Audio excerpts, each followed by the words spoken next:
Ծնունդ չունենք, ընդհանրապես ընդամենը մի հատ ձմերուկ կա մնացել, դե էդ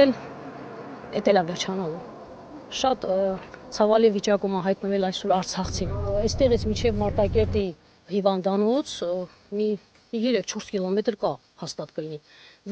Ոտքով են գնում, դե աշխատողները ամեն օր են գնում, արդեն վարչակազմի աշխատողները, հիվանդանոցի աշխատողները, բժիշկները, բուժքուրները բոլորը հիմա ոտքով են։ Բառից բուն իմաստով վառելիք չկա։ Երևի թե այս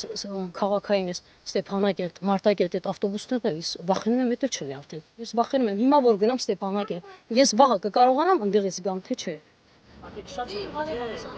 Այդ ցամաքացի հենց խնդիրը բավարարը, որ ես միշտ դրանից էի վախենում, այսօր արդեն ես իմ մաշկի վրա զգացի 92 թվականի այդ օրերը հիշեցի, ուղղակի sense ապշեցի, ասեցի ես ինչ օր ենք հասել, ես որտեղ ենք հասել, 21-րդ դարում հաշ չկա։